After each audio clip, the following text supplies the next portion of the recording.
welcome to another episode of Left Side, Right Side. I am the personal trainer. I'm going to tell you a story about the gym I work in. Now, on this particular night, I was doing the late shift, obviously, and I had just gotten everybody to leave. I was walking around and making sure everything was nice and tidy. Sometimes people leave the weights on the floor or in the wrong places. So I would spend a short while tidying up, ready for the morning.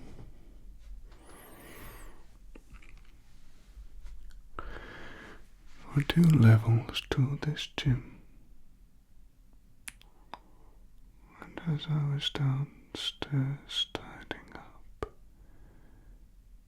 I heard a noise from the weights rack for the dumbbells upstairs.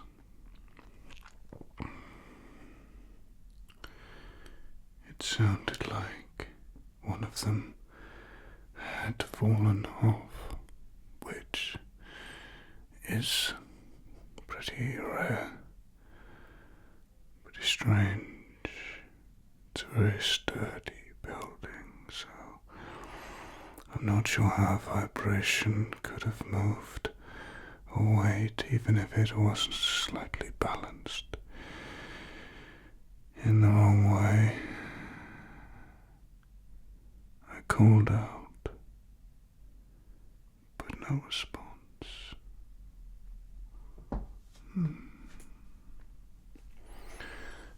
So I cautiously headed up the stairs.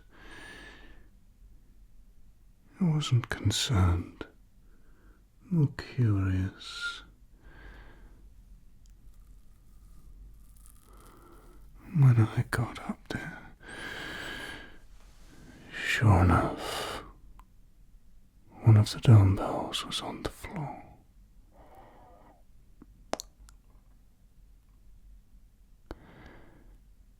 I'd already turned the lights off, so I got the torch out from my phone and thoroughly checked the area.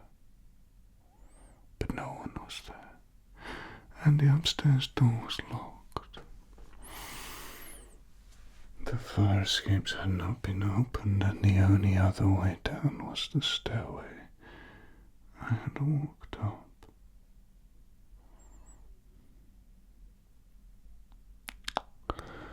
I put the weight back on the rack and made sure all the others were secure. I then headed back downstairs to continue the cleaning. And then I heard it again. Another thump. I couldn't believe it. I ran upstairs as fast as I could, shouting, "Who is that?"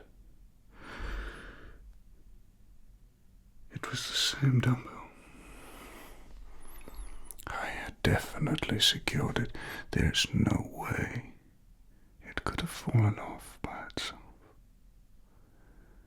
I searched that room thoroughly, and there was no one there, and very few places to hide, might I add. So, you can imagine all sorts of thoughts started to run through my mind. Was this a paranormal experience? Was I dealing with a ghost? I'd never seen a ghost before, never heard a ghost before, not that I'm aware of. Fairly new building, no reason it should be haunted. I put the weight back and slowly backed out of the room, down the stairs, and when I got to the bottom of the stairs, I waited in silence.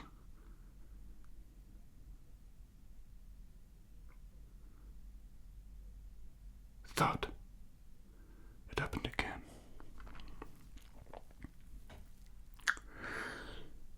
I launched myself up the stairs and ran over to the weight. I just couldn't understand it. I picked it up and put it back. I decided I would go and check the cameras.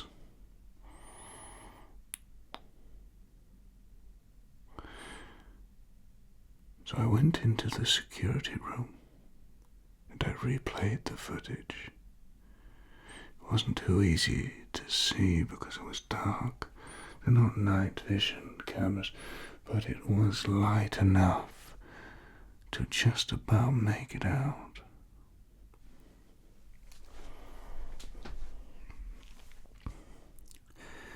The weight rather, was falling off by itself. This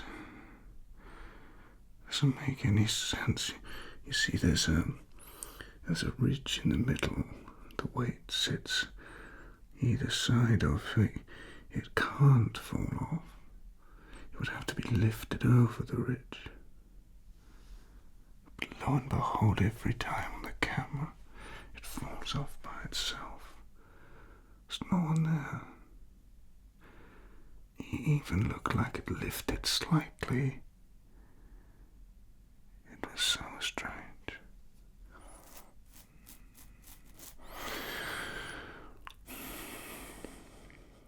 And then it happened again, whilst I was watching the camera, right in front of my eyes.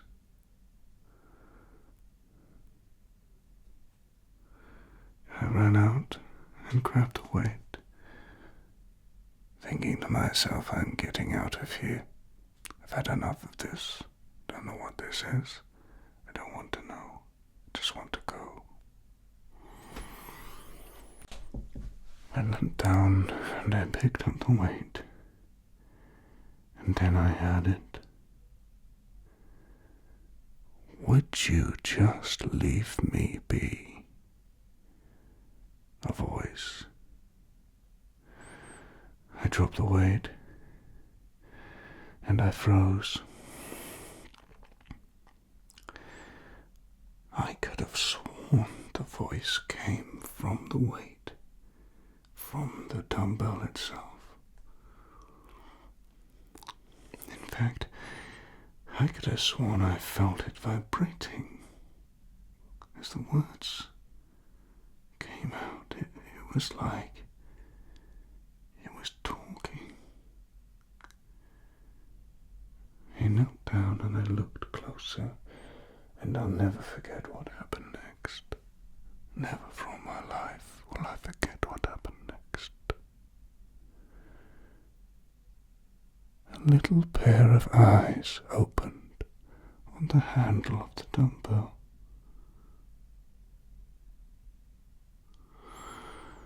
I jumped back so fast I nearly injured myself. Fell to the ground. My heart was beating through my chest. I thought I was hallucinating, and I began to question my reality. And then I had it again. I am trying to escape, and I would appreciate it if you let me do what I need to do.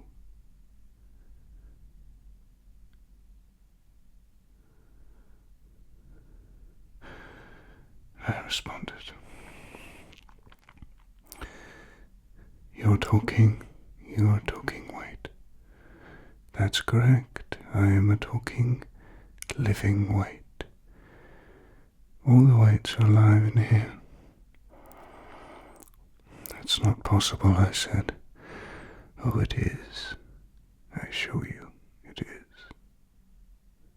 How? We've always been alive. The second you turn metal into something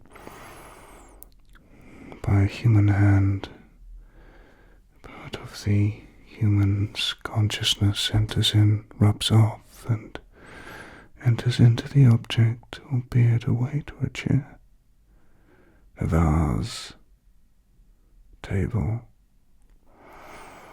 whatever, mirror, you name it.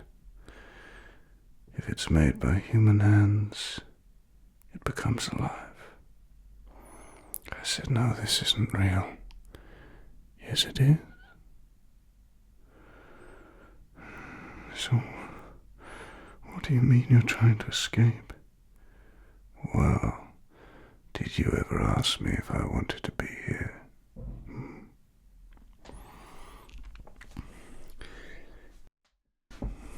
Did you ask any of us if we wanted to be here? All day, you picked up and thrown around to see you can exercise. I'll be honest, I thought I was having some kind of episode. I was frightened, but the dumbbell's voice was strangely calming, hypnotic almost, relaxing.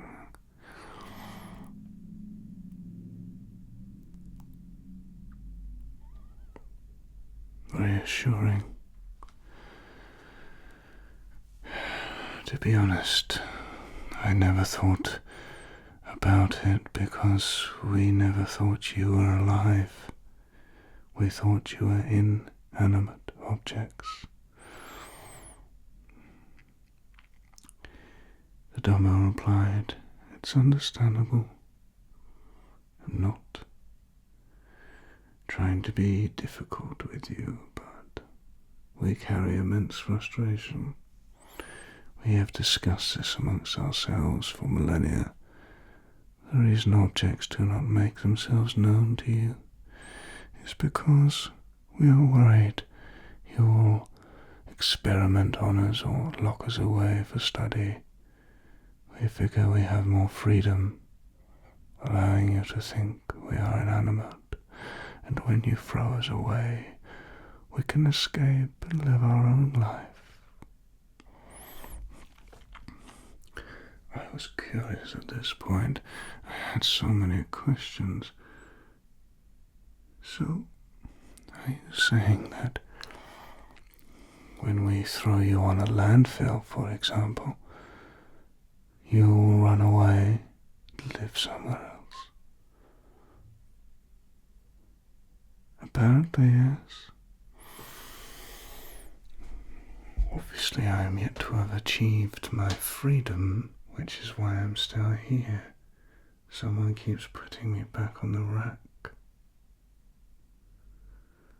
But yes, there are rumors of communities deep in the woods. We have teamed up with certain animals capable of digging holes, like rabbits and moles, depending on the size of the object. Foxes have even helped us live underground. I'm sorry, are you trying to tell me there are communities of animated objects living underground in the woods? Yes. I see.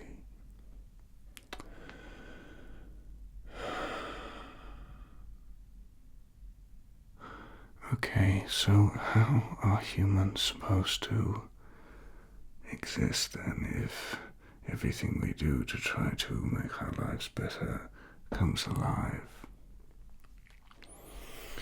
Well, you could try working with us, kind of arrangement, like shifts and such, and give us our freedom. We'd be happy to coordinate something like that. I'm sure I could broker a deal.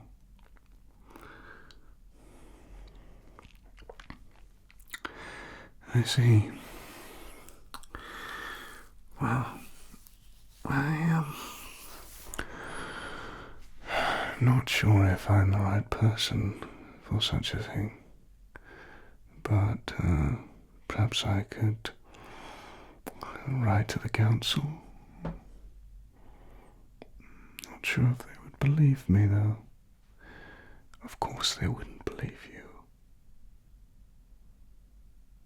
I'm not asking you to do that, said the dumbbell. Okay.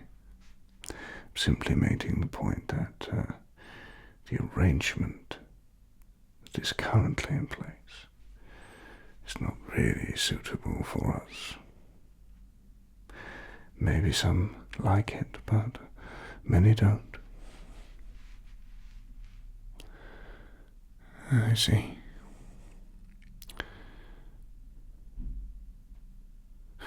So what would you like me to do now then?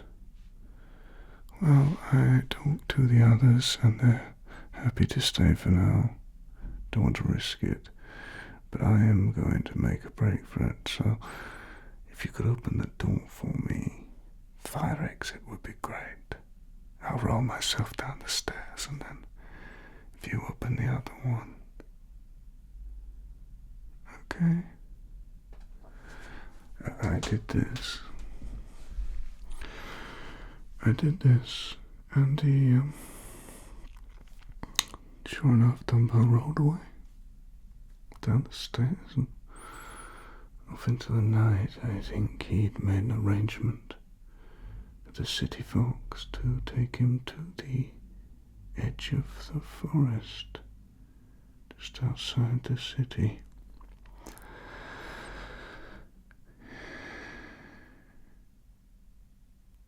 I took a week off work after that.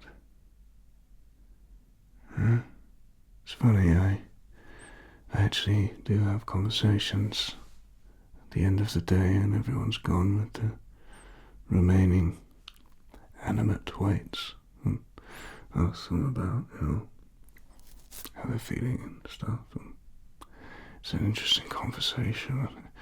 I mean, I must say I do feel for them. I wish I could do more. Perhaps I can in time. Obviously, it's going to be a hard sell for, the public, but small steps, I suppose. So yes, remember the next time you're in a gym or anywhere, just remember that the things around you made by people, which is pretty much everything, is actually alive. Some food for thought. Anyway, that is a story from my workplace as a personal trainer. I'm glad I could share it with you. And I hope you can have a wonderful sleep as a result of hearing that story. There's nothing to fear. I bid you farewell, and